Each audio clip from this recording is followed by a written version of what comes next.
In this video, I'm going to teach you the secret of weight loss. Well, it's not really a secret because you already know it intuitively. But before then, I want to tell you a short story of an old friend. The year was 2030. A man named John wanted to lose weight, and so he decides to start exercising. Like most of us, John knew that exercising would help him achieve his goal, and so he decides to learn various exercise routines and put them in practice. For months, he was committed and dedicated to his goal of losing weight. He showed up every single day and worked tirelessly on his goal. But soon he realized that he had a problem. He wasn't making as much progress as he had imagined before he started exercising. Something was wrong, and he needed to find out what the problem was.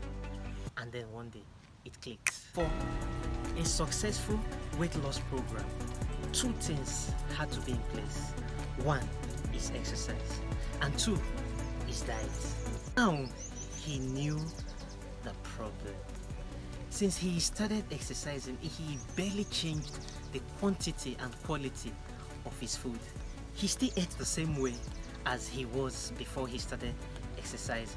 Energy in needs to be less than energy out. In order to lose weight, you must be in a caloric deficit. And what this means is that you must eat less than the amount it takes to maintain your current weight. A calorie is a measure of energy. The amount of energy in a food is the caloric value of that food. So the more calorie you have, the more you can perform. The more calorie a food has, the more energy you get from it.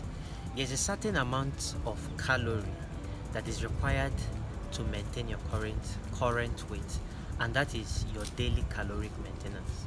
In order to lose weight, all you need to do is calculate your daily caloric maintenance and eat below that, and you are guaranteed to lose weight. Let's say, for example, your daily caloric maintenance is 2,500 calories. So all you need to do is calculate that amount and eat below that, maybe 500 calories less than that. If you eat below your daily caloric maintenance, you are guaranteed to lose weight. Now the question is, how do you know how much calories it will take to maintain your current weight? There are different methods to do this. The first method is the simplest and easiest method to use, and that is using an online calculator. Simply head over to Google and search for calorie calculator. Then choose the first website, calculator.net. Input your age, select your gender. You can either choose the US or the metric units. Input your weight, your height, and select what you think is your activity level. Then click on calculate, and it would show you the amount of calories you should be eating and how much you would require to be in a deficit. Now, this method can work fine for most people, especially if you are on an average body fat percentage and you have an average activity level. The downside to this is that depending on individual or certain factors, sometimes it can be fairly inaccurate. Difference in body fat percentage will affect your resting metabolic rate. What this means is the leaner you are, the more calorie you will burn at rest, and vice versa. And accurately calculating your body fat percentage is very difficult. Now the second reason is your lifestyle in terms of activity. How much work do you do? Activity multiplier used by online calculator gives a rough estimate, and it's a subjective one because different people will have different ideas in terms of what it means to be lightly, moderately, or highly active, and this further affects the results you get. The second method is quite simple, although not very perfect, because there is no method of calculating calorie maintenance that is perfect.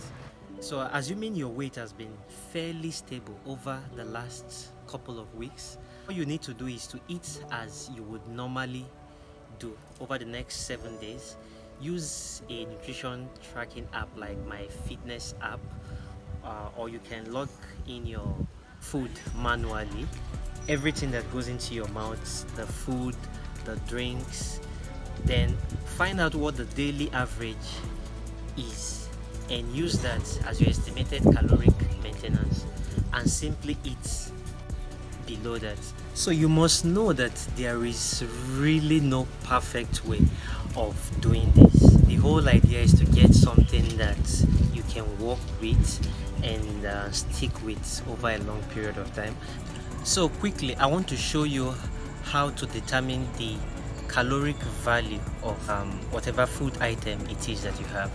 However, you will need a food scale for this. When you get your food scale, get whatever food it is you want to determine the caloric value for the food. You put it on the scale and you weigh. So let's say you get maybe rice, beans, or for this example, let's say you get maybe eggs, for example, raw eggs without breaking the shell. You put it on the scale and maybe it weighs about 200 grams. 1 gram of protein is equal to 4 calories. Same as 1 gram of carbohydrate is equal to 4 calories. Then 1 gram of protein is equals to 9. So in this example, you get the eggs, you put it on the scale, and let's say you get maybe 160 grams or 200 grams. You divide by 4, since 1 gram of protein, the generic value now is equivalent to 4 calories. So you just divide whatever value you have on your scale by 4. You can do that for carbohydrates, you can do that for fats as well. So let's say, for example, you get maybe you bring rice and you put it on your scale, is about 100 grams of rice. Well, all you need to do is divide it by 4 and that would be the caloric value of the rice. Alright guys, so that's it. I really enjoyed the video. You might want to check out our other video somewhere here or here. I'm not really sure, just watch the video. Thank you guys, I'll see you in the next one.